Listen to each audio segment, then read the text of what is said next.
Good morning, everyone, and I think we'll go ahead and get started. Again, thank you for joining us today for our MSP Wellness event, Reducing Stigma and Creating a Recovery Supportive Workplace. I'm Joanne Kaufman, Community Engagement Manager for the Minneapolis Regional Chamber and Executive Director of the Warehouse District Business Association and Northeast Minneapolis Chamber. First, housekeeping items for you. As I mentioned before, we're in a meeting space today as opposed to the usual webinar. Your audio has been muted as you enter the room. We encourage you to use the chat feature at the bottom of your screen for any questions you have. You do have the ability to turn your camera off or on, whichever you're most comfortable with. Today's session is being recorded, and we will send that link out to everyone after today's meeting, as well as any other centers. This morning, we're joined by Wendy Jones, Executive Director of the Minnesota Recovery Connection, and Tiffany Irvin, Director of Peer Services. Wendy Jones is the Executive Director of Minnesota Recovery Connection and a person in long-term recovery from substance use disorder. Prior to joining MRC in 2018, she was the Director of Education for the Minnesota Historical Society, where she had a long career before a midlife crisis caused her to change careers, go to grad school, and take over a growing nonprofit all at the same time. Tiffany Irvin is the Director of Peer Services at Minnesota Recovery Connection and a nationally certified peer recovery specialist. She sits on the Board of Directors of Mental Health Resources and NAADAC, the Association for Addiction Professionals. And she was recently appointed by the Human Services Commissioner to Minnesota's Opioid Epidemic Response Advisory Council. Tiffany is a woman in long-term recovery and the mother of 5 amazing children. And now with that, I will let you two take it over. Great, thank you so much. I'm just going to switch screens here or share my screen so we can get rolling. And here we go. So I'm hoping that everyone can see my screen. Kind of a nod there. Yes? We can. Yep, we're good. We can see it. Thank you, Wendy. Great. So Tiffany and I are really excited to be here with you today. We're from Minnesota Recovery Connection. We're just gonna start first with a little introduction. So my name is Wendy Jones. I'm a person in long-term recovery. And what that means to me is that I have been able to live the life I was meant to live. Recovery has enabled me to repair relationships with my family, to keep lifelong friendships. It's enabled me to find love and get married. In my recovery, I've been able to have a successful career. I've been able to be a homeowner. I pay taxes. I vote. Being in recovery has enabled me to be a part of my community and to give back. And I am grateful for my recovery every day. Tiffany. Got to unmute. Thank you, everyone. I'm excited to be here. I'm Tiffany Irvin. I am a mommy of 5 in long-term recovery. And what that means to me is that I haven't used alcohol, drugs, or abused prescription drugs in a little over 6 years. What that also means to me is that I wake up every day being a better version of Tiffany than I was the day before. Recovery has blessed me with a lot of opportunities. Recovery has given me the ability to be a better mother. I was able to regain custody of all my children. I'm now the Director of Peer Services after having a very colorful past. I think one of the biggest lessons and experiences that recovery has given to me is it's given me my self-worth. It's given me the ability to respect myself, respect my body, respect my family. It's allowed me to regain my Christianity. All around, I've been able to do a lot of amazing things that I never thought I would ever be doing. I never thought I'd be sitting here on this doing a presentation. So recovery is my life. And now I wake up every day to show people that there's hope in recovery and that they can reclaim their lives as well. So thank you for having us. Great. Thank you so much, Tiffany. If we were not in a Zoom meeting, I would use this opportunity to kind of facilitate a discussion. We're going to hold that until the end of the presentation. I just want to say that we opened with recovery elevator speeches to be able to model a different way to talk about recovery. You probably noticed that Tiffany and I both talked about what recovery has meant to us. We talked about the positive impact of recovery. We modeled hope. We didn't talk about our years in active addiction. We used really stigma-free language. We put person first. We're people in recovery. We didn't use terms like addict or alcoholic. And so that's really kind of at the heart of our conversation today, is a different way of thinking about substance use disorder, recovery, and specifically what that might mean for the workplace. So I'm going to do a lot of talking for a little bit, and then Tiffany's going to do a little talking, and then we'll open it up for just a general conversation. And we just want to say there's no wrong question. So hold on tight. We're going to talk a little bit about substance use disorders and stigma, and then we'll move into a more specific conversation about the workplace. Just want to make sure that Joanne and Christine know that there are people waiting in the waiting room and that they need to be admitted. So I'm going to keep going here. So just a background about substance use disorder. The first thing we want to make really clear for folks is that it's a medical disease. It's a treatable chronic medical disease, really a brain disease. And one of the things that's really characteristic of substance use disorder is that severe cases, people with this condition engage in behaviors that become compulsive and that continue despite harmful consequences. And that, like other chronic illnesses, substance use disorder is treatable, and most people who have access to treatment and support resources are successful in managing substance use disorder. So that's the first thing we want to make really clear, is that we're talking about a health condition.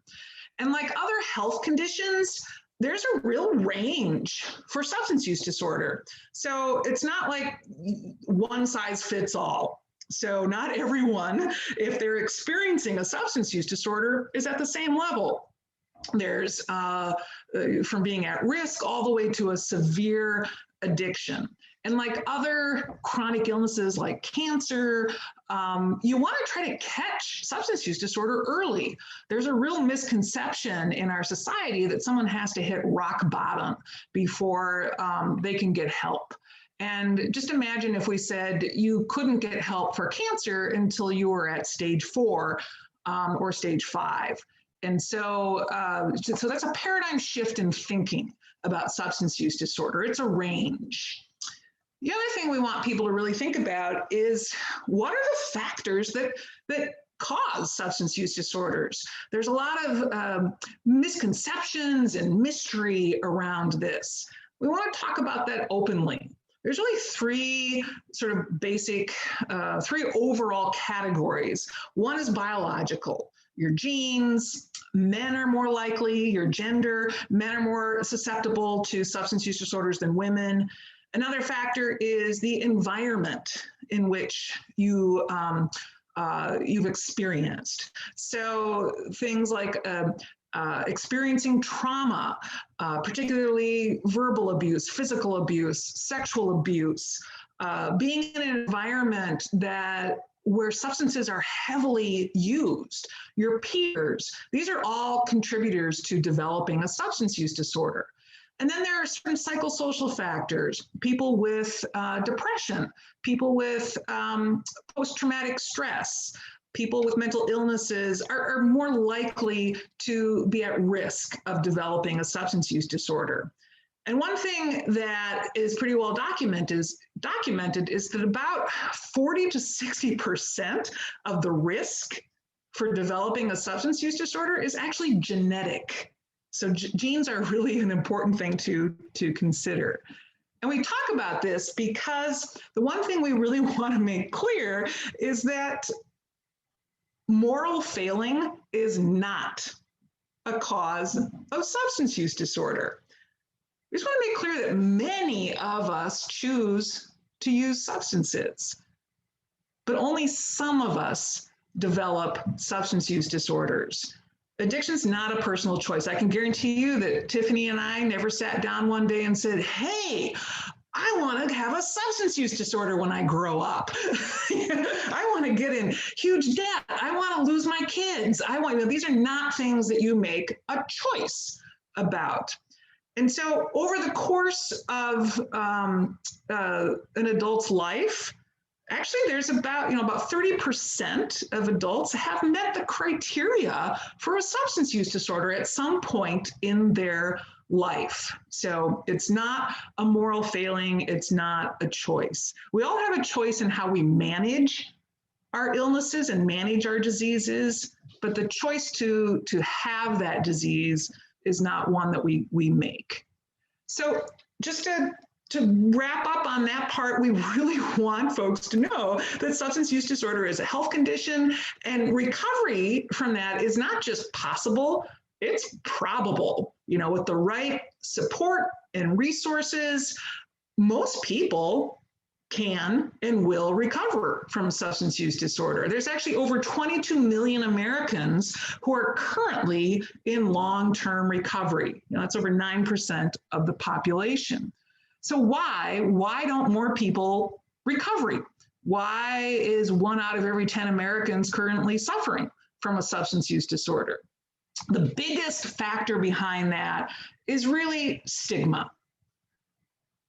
Stigma permeates everything in our culture, from our medical care to our criminal justice system to even our personal relationships and families. And there's been endless research about the impact of stigma on substance use disorders. It isolates people. It really discourages us from getting help because of the shame associated with it. And it actually often is a factor in our medical care providers not giving proper care. So stigma is a huge barrier. And the one thing we want folks to take away from is, if you can do anything as an employer, really work to address stigma. And some examples behind that: cancer was once heavily stigmatized. It's hard for us to even imagine that now. HIV/AIDS, heavily stigmatized when it emerged. And so the campaigns, the advocacy campaigns around stigma with those illnesses saved lives, saved millions of lives. And so the same can be true of addiction. And just a few things to think about just on a high level, and we'll give you some resources about stigma-free language. Just even avoiding terms like addict or alcoholic, substance abuser, those are labels. No one wants to be defined by that label, but instead think about putting the person first. Other things, a lot of folks will talk about, well, they're clean. Well, the opposite of clean is dirty. I'm not a dish rag. I don't want to be defined as clean or dirty. Thinking about using words like abstinent or not currently using. So there are a lot of different approaches to just changing the language that you use. And that's really key in creating a recovery-friendly workplace. I just want to share that having a recovery-friendly workplace is more than just a few tips and tricks. It's really a commitment, and it's a culture change. And so what I'm sharing with you today is just a beginning and not an end. But we're going to give you a quick overview of what that means and why. Why should we think about having recovery-friendly workplaces? So first of all, about 8% of the population has an active substance use disorder. 75% of those folks are in the workplace.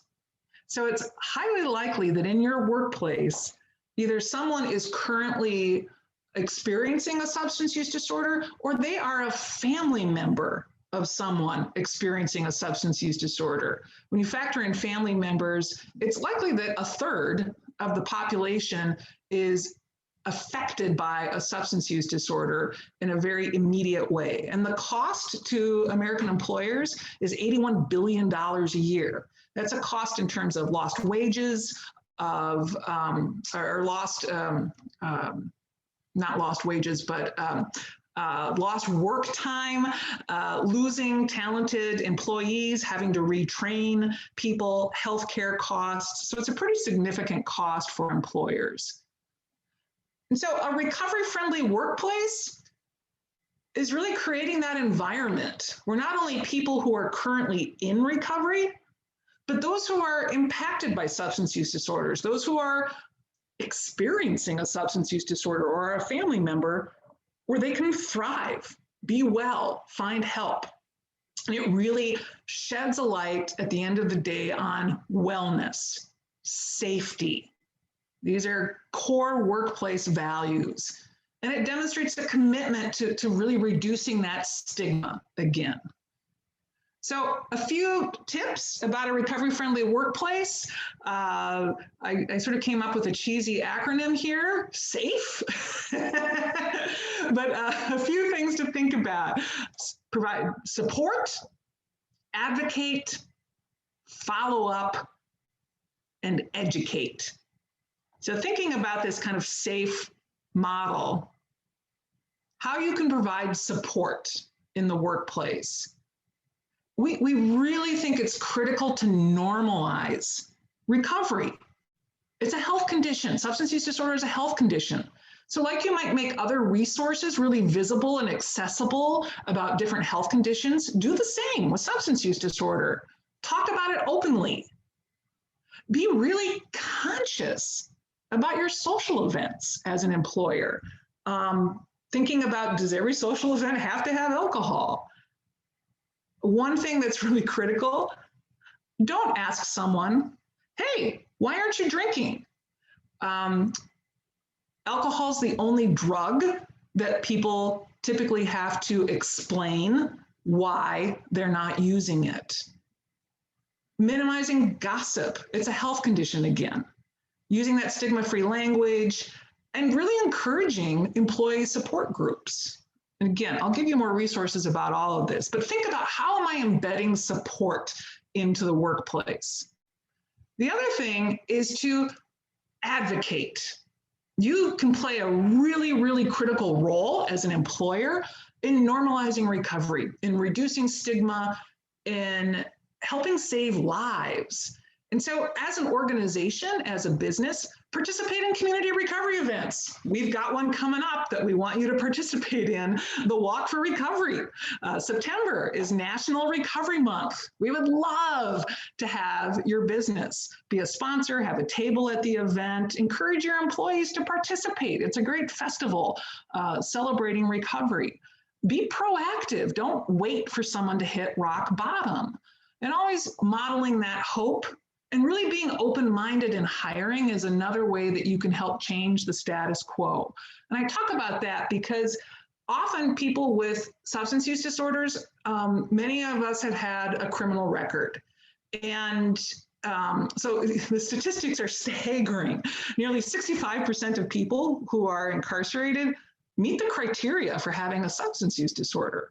And drug-related crimes, they're the #1 cause of incarceration in Minnesota. So it's a disease that we tend to punish and criminalize. Most people actually need treatment, not prison. And so when someone has a felony on their record, a drug-related felony, we encourage you to be open-minded. Give that person a chance. Think about it. So that's one way that you can advocate for recovery. Follow up. You know, I've often heard stories where a family member had a daughter or a child who may have overdosed, who is in treatment, and they found that they became pariahs at the workplace. Nobody talked to them. Nobody showed compassion. Nobody checked in. The same for someone who might be experiencing a substance use disorder, may have to take time off to go to treatment. That follow-up, that acknowledgement that this is something more than just should be hidden under the rug is really critical. Understand that a return of symptoms is common. You know, someone may be in recovery, but may have a return to use. That doesn't mean they've failed. It's a common symptom. Follow up by creating ongoing wellness programs. And in short, just kind of treat substance use disorder like any other health condition. And we talk about the importance of following up because a lot of times we think about recovery as being the same as treatment. So you might think, oh, someone went to treatment, they're fine. But treatment is really a stabilizing activity. It's like the emergency room. It helps to kind of shift course. It's like surgery. Recovery is like primary care. It's like physical therapy. You need recovery support before, during, and after. So think about that follow-up with how can we support this person, not just maybe getting them into treatment, but beyond that. And then finally, educate. There's no shortage of resources that you can learn as an employer, that you can share with your employees. Know the law. It's a health condition. HIPAA rules apply, as does the Americans with Disabilities Act. Substance use disorder is a health condition, is protected by the ADA. Educate yourself on there's multiple pathways. There's really no wrong door to finding recovery. And we really encourage you to think about investing in training, not just for employees, but for managers and supervisors and things to think about if they identify someone with a substance use disorder. And most importantly, while we're here today, partner with a recovery community organization. That's a great way to embed recovery. So Minnesota Recovery Connection, the organization that we represent, we are a nonprofit. We're led and governed by members of the recovery community. That's in our mission, everything from our board of directors to our staff to our volunteers. We are people who have that lived experience. We're not clinical. So you don't need to have a doctor's prescription. You don't need to be recommended by a physician. We honor all pathways. We're not trying to tell someone to do this or that. We want to work with people to help them find the support that's right for them. And everything that we do is free. We provide really assertive linkages to other systems of support. And I like to say that we're kind of like this one-stop shop for recovery that will help anyone, a family member who's affected by this, an individual personally experiencing substance use disorder, or someone who's trying to sustain recovery. And really what we do is we fill those gaps in the recovery system. We think about, okay, where's this person today? How can I meet them where they're at? Help them get across those gaps and get to that next place that they want to go in their recovery. And that's really what peer recovery support is. And I'm going to have Tiffany talk for just a couple minutes about what do we mean by peer recovery support and what are some of the ways that MRC might be able to help an individual in your workplace who's experiencing difficulties. So Tiffany. Thank you, Wendy. Are you going to do the slides for me then? Sure. Yeah. Okay, awesome. Okay. So talking a little bit about peer recovery support. First, before we talk about how it works, I think I want to talk about what it actually is. And so, the definition of peer support is the process of giving and receiving encouragement and support to achieve long-term recovery. And so this is usually done by peer recovery specialists. And peer recovery specialists are a person who has lived experience and they can offer that emotional support. They can share their knowledge, they can give that hope, share their story, they can teach skills and mentor, advocate. I like to call peer recovery specialists cheerleaders and mentors. One of the good names I like to call them is lived experience systems navigators. That sounds important. And what we call them that because one of the things we do is we help people find resources. It's scary when you start recovery. You're not used to navigating all these different systems. And so that's one of the things that peer recovery specialists provide when they're providing peer support. So I wanted to make sure that you guys understood what that was. Okay, next slide, Wendy. Now we're going to talk about how it works. Peer support services, they're evidence-based. There's been tons of science out there that show that this works, that people with lived experience helping others works. It reduces recidivism. It's a voluntary thing. We don't want to work with someone who doesn't want to work with us. If they're not ready for change, we're going to wait for you to be ready, because ultimately we can't force somebody into recovery. It's just going to be a revolving door. So when you're ready, you come to us. We're going to be there with open arms.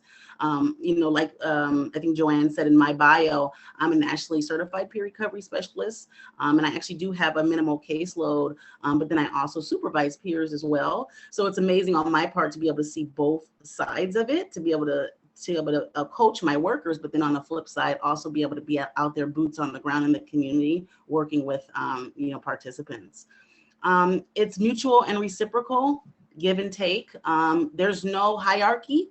We're on the same level. I've been there, you've been there. I'm not above you, right? Equally shared power. It's also strength focused. We're person centered. We're not going to focus on if you have a return to use. If that happens, that's a part of recovery, right? Let's keep pushing. Let's find out what we can do to keep moving forward. We're not going to sit on that. We're not going to worry about that. That's not going to take away from all of your good time that you had. We're just going to keep pushing and figure out what we can do to keep you going strong and keep you moving forward. Transparent. We're really direct. I'm really direct. But I think it's important. We're truth tellers, right? We're not going to beat around the bush. We're going to tell you how it is. Obviously, in a professional, it's about delivery, right? But I think, we're not going to be able to help you if we're not going to give you the truth, It's person driven, self-directed. We do it on your time. We come to you. When I talk to my participants, I literally tell them, when and where do you want me to meet you? You don't have to meet with me every week. If you want to meet me on Zoom, if you want me to come to your house, if you want me to stay away from your house, whatever it is, I'm gonna be there for you. And that empowers people, because they know that, hey, I don't have to do this, but I can do this when I'm good and ready, And it's adaptable. We're able to change it however you like. Some people are not 100% want to be abstinent. They want to do harm reduction. That's okay. Or maybe they might try harm reduction, and then maybe 2-3 more months later, they decide, hey, I'm ready to be abstinent. We can adapt your recovery. We can change your recovery pathways. It's whatever you want. Okay, Wendy, you can go to the next one. And these are some of the services that we provide at MRC, and they're all free services. We do the one-to-one coaches. So we have coaches there at MRC 9 to 6, Monday through Friday, available. We do walk-ins. You can call and make an appointment.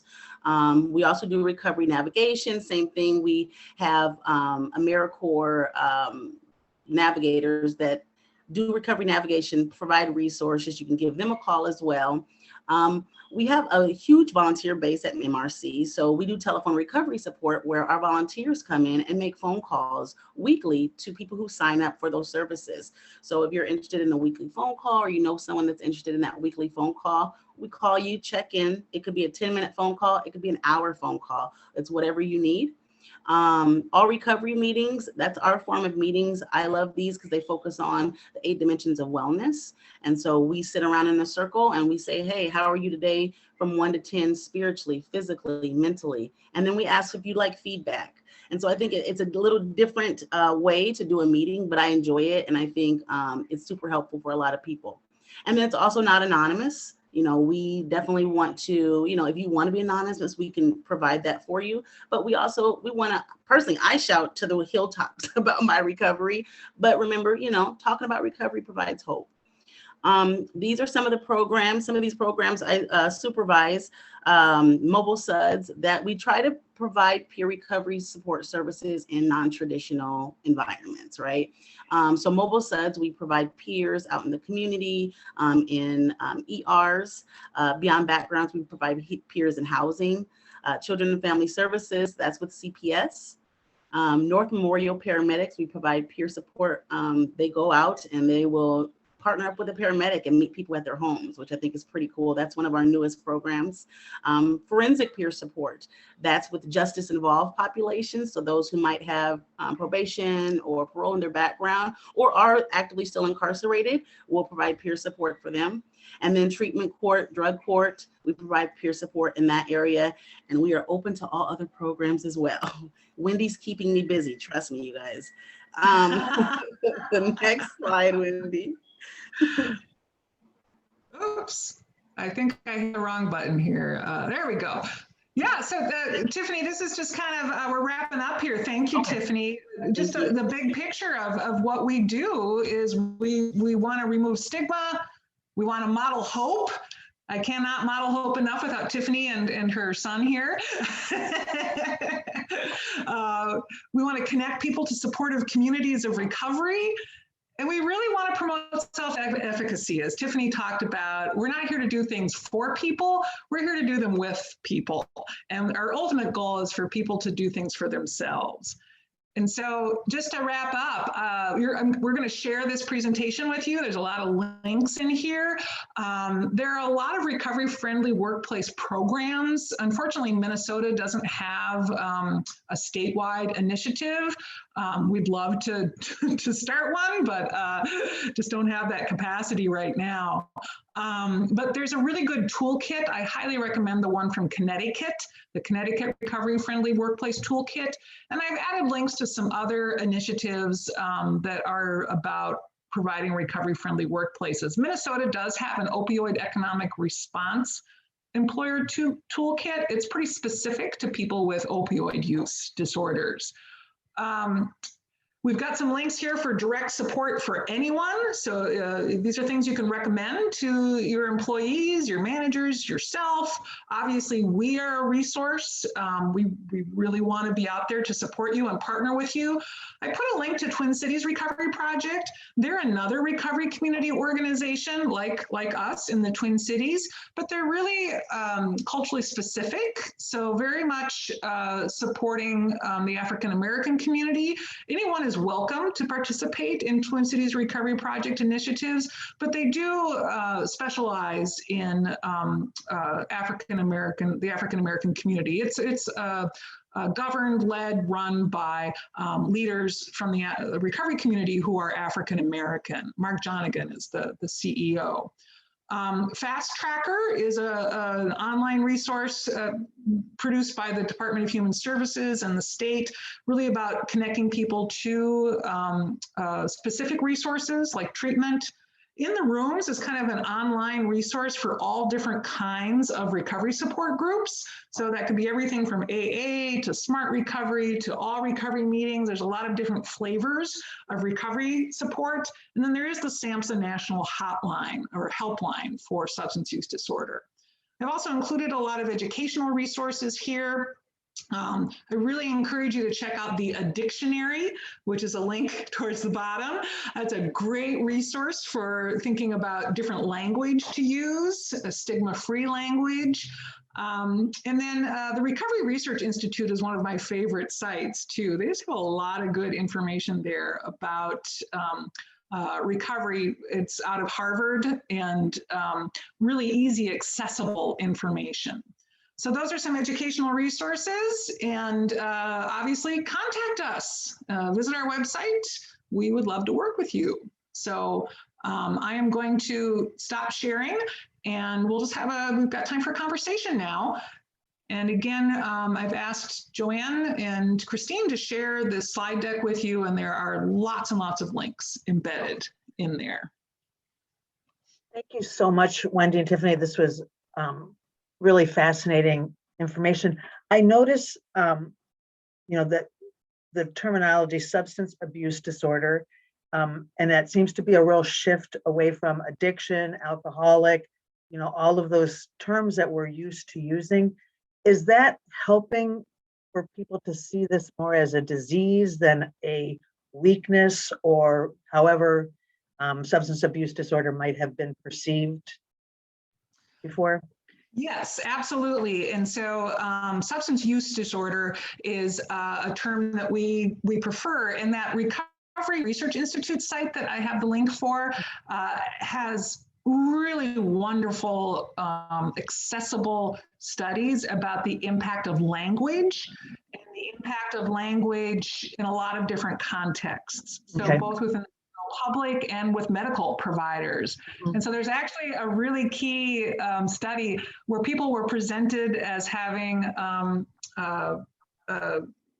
being substance abusers versus presented as having a substance use disorder, and the difference in how people perceived them, the difference in the kind of medical care that they got was astounding. So I highly recommend that site. And yes, it is making a difference. That's, again, as I said, it's the #1 barrier is stigma. Absolutely. I when you talk about the different terms, like someone's clean, I'd never thought of it before that the opposite of that is dirty. And so, who wants to be thought of that way? So it's fascinating stuff. You mentioned the genetic risk about for the substance abuse disorder. Is that something like all other genetic risks that sometimes it skips a generation, sometimes it, what? Yeah, it's there's no guarantee, it's like other genetic risks. It just puts you at a higher risk if there is a history of substance use disorder in your family. I'm someone who has a substance use disorder. Neither of my parents did, but many uncles, grandparents did. And, I'm not saying that's the reason I developed a substance use disorder, but it likely was a contributing factor in that. Yeah. And again, that research, 40 to 60% of substance use disorders can be attributed, the primary cause is genetics. We have a comment and question from Shelly. Shelly, if you want to unmute yourself and go ahead and ask it, please feel free to do that. Sure, thank you. I really appreciate everything that you all have shared. This has been extremely enlightening. I've worked with individuals who have been incarcerated, and we were always using positive language about, someone who had offended, not putting their crime first, but putting the person first. But I never really put it into perspective of individuals that have an issue with, drug and alcohol. And so thank you. That totally is helping me change my, internal, thought process. You did mention it's more effective when someone is getting treatment earlier on in their recovery process, or identifying issues early on, so that they don't have to hit rock bottom to help get into recovery. But you also mentioned you can't help someone unless they're ready for that, help themselves. So how do you kind of encourage that, or positively encourage them to I guess realize that maybe they're on a track that could get them towards rock bottom as opposed to towards recovery? Just how do you navigate that conversation so that it's more and I know broadly reducing that stigma, but also just, this is more on a personal level, but I know someone who truly doesn't think that their drug use is a problem. It's this is fine, I'm good. And I'm and maybe that's me having a bias that I don't think this is good. This is sending you on a path that maybe isn't all that helpful. So that was my kind of question. Super long-winded, sorry. No, I think that's great. I think my internet's kind of messing up, so I hope you guys can hear me. No, that's a great question. And that is going to be a touchy subject. When you address that issue with that person, it's going to be a touchy subject. It might be a little uncomfortable for both parties. But I think education, right? I think that letting them know that they don't have to stop using right now. Like I said, there's harm reduction. That's still recovery. If they just want to slow down their use. And so maybe they don't know that. Maybe they think that, hey, I got to stop all the way to be in recovery, and I'm just not ready for that. And so maybe just putting it to them with that is that, hey, maybe just slowing down a little bit. There is something called harm reduction. You know, you can even give them our information and we can explain it if you're not comfortable, or give them our website and they can kind of browse around and kind of look and find that information themselves. And I think just a lot of it is people don't know that you can still be in recovery and still use, but use safe as possible, I should say. I mean, we know that it does harm your body, but you can use safe as possible and still be in recovery and still have a better life, right? So maybe trying to ease into that conversation with maybe some education, but either way, it's probably gonna be a little uncomfortable for you and the other person, and so probably be ready for that. But I hope that helps. Yes, thank you so much. Yeah, I just want to add to that, Tiffany. I mean, our whole approach is based in motivational interviewing too. Nobody responds to "you shouldn't," "don't do that, that's bad," you know. So we really try to focus on what do you think would be better, you know, what do you want? And so it's really about, you know, that person's motivations. And I'll just dovetail, you know, like Tiffany said, I put off recovery for a really long time because the thought of stopping using was terrifying to me. Like, I couldn't imagine a life without substances. And it wasn't until I was approached from a perspective of wellness that I didn't have to quit. I just needed to manage. I eventually realized that I wasn't able to use substances, but what got me started was that idea that I may not have to quit, you know? So that's what made me get that help. And so that's what, someone asked a question about harm reduction. Do you want to explain that, Tiffany? Sure. And so you can look at harm reduction in two different ways. And so there's harm reduction where there's like the Medicaid assisted treatment, where there's, you know, Medicaids. I think there's like Subutex and there's Suboxone, methadone, those type of things. I think there's one for alcohol. I can't remember the name. But yes, so that's one form of harm reduction where you're using those medications to assist in your recovery.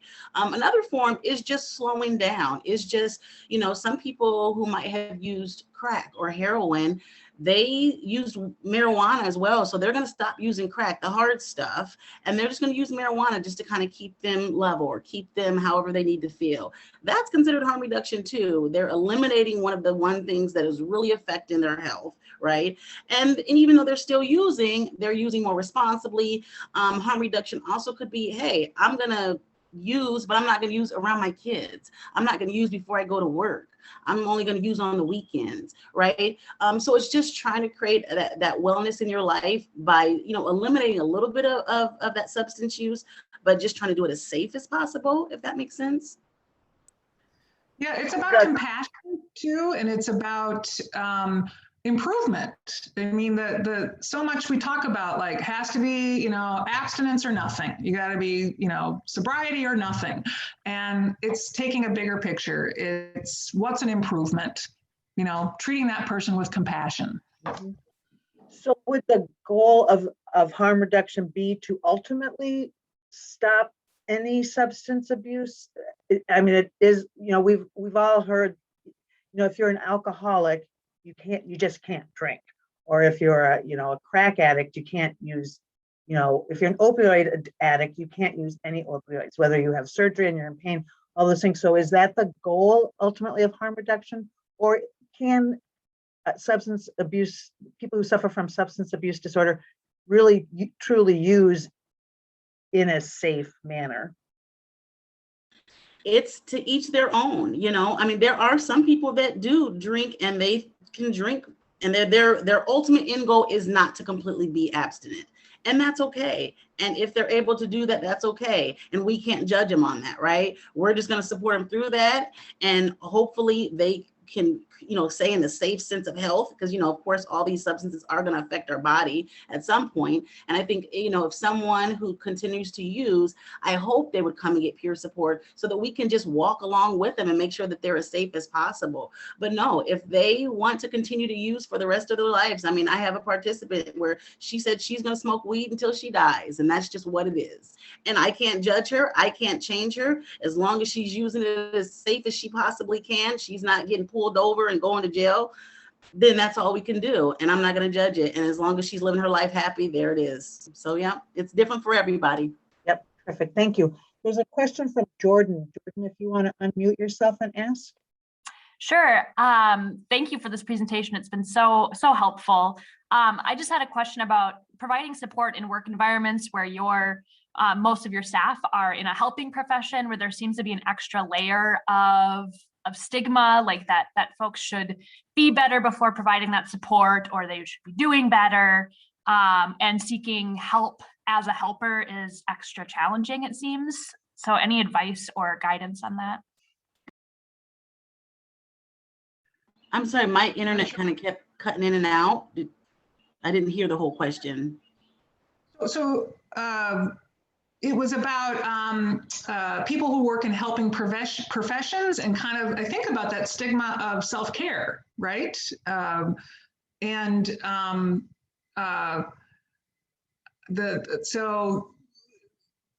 now I just lost the train of the question. I'm sorry, Jordan, could you ask that again?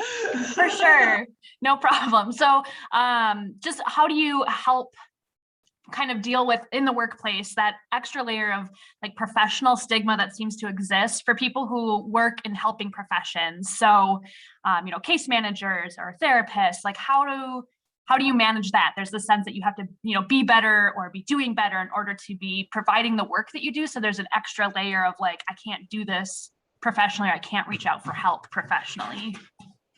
Oh yeah, no, just what Wendy said, self-care, making sure that you're taking care of yourself. I tell my staff that, if you're not at 100%, you can't give 100%. And that's with any job, that's with any job, so I think it's really big on, making sure that you're taking time out for yourself, making sure that you're getting the services that you need. Like, it's okay. I think everybody needs a therapist personally. That's my personal opinion. So, if you need to go to a therapist, go to a therapist. If for my peers, they're all in recovery. They're all in long-term recovery. And so some of them still do go talk to an LADC. I have all my staff, they check in with an LADC. It's just about making sure that you're taking care of you so that you can provide that exemplary service. That's also about a culture change within an organization that permeates everything that you do from the top down. And so if you're making it visible, supported, encouraged, normalized, that self-care is essential to doing your job, I think that that's a place to change too. Thank you. We also have a question from Megan. Megan, do you want to unmute and ask your question?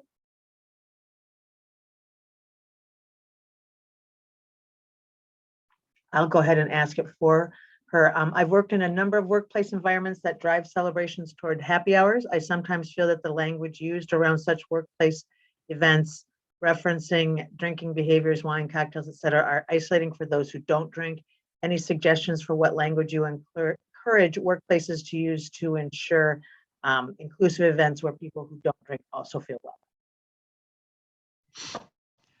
That's a great question. And that's some of the resources that I shared, I think, have some tips on that.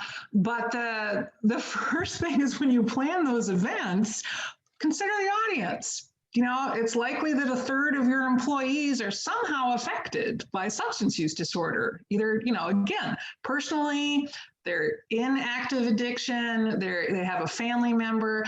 And so one thing that we really encourage is getting drunk and drinking doesn't have to be the norm.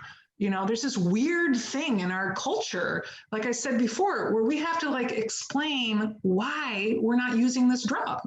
And that's really embedded in American society. And substance use is commercialized. It's normalized in American society, often to great detriment. There's nothing wrong with using substances, but it doesn't have to be the norm. And so I think starting from a place of the goal of this event is to bring people together for a social event. The drinking is secondary. And so the event shouldn't be about drinking or using. It should be about connecting with your colleagues. It should be about having a good time together. So I think even just getting rid of that drinking language is the first thing. Yeah, great, thank you. And then we have another question from Ben. Ben, if you want to unmute yourself and go ahead and ask your question. Yeah, gladly, thank you. Wendy and Tiffany, great presentation. I was wondering, if you could speak to any evidence, either like a formal study or just anecdotal evidence, considering all the people that you both have worked with in the past, that shows how people who are in recovery might be uniquely positioned to succeed in the workforce and as employees, kind of even going beyond the paradigm of having a recovery-friendly workforce and having employers seek out people in recovery, considering all of the tools that people in recovery have developed in overcoming addiction, like resourcefulness and resiliency. That's a great question, Ben. And I want to give a shout out to Serve Minnesota. I see Ben and Dean here. We work with them quite a bit through the Recovery Corps program. So they're great champions for recovery. So thank you both for being here. That's a really good question. I can't think of a study specifically right now. I do know that it's particularly Dr. Kelly's research, which you're familiar with, I know at the Recovery Research Institute, and talking about some of the psychosocial characteristics of developing a substance use disorder. There are some personality traits that are often linked to substance use disorders. And some of that is like a really perfectionist driven kind of personality. I admit to being guilty of that. And so I'll just say I channeled all my energy from using substances into other things in my life after that, which many of us can speak to. We often hear from employers, recovery-friendly employers, particularly like in the construction industry, which has a tendency to be more open to hiring people with substance use disorders, that those are the best employees they have. That they don't take for granted what the work is. They're there early. They're driven. So I don't have a study on hand, but I know from anecdotal evidence we hear that quite often. That employees are people in recovery make great employees. Terrific. Thank you so much. I think we've wrapped up all the questions. And so thank you so much, Wendy and Tiffany, and everyone who joined us this morning. I know I've come away from this learning a lot, and we will follow up, as we said, with the link to today's recovery, as well as all of the other resources that we mentioned. So I want to thank everyone for joining us. MSP Wellness is a partnership between the Minneapolis Health Department and Minnesota Department of Health statewide health improvement partnership. And we'd like to thank our partners as well as our sponsor for this event, Vault Health. We look forward to seeing you all at our June MSP Wellness event. Please watch for more information to come. Thank you all and have a great day. Thanks for having us. Have a wonderful day, everyone. Yeah, thanks so much. Thank you. Glad to be here. Reach out to us. Thank you. Thank you.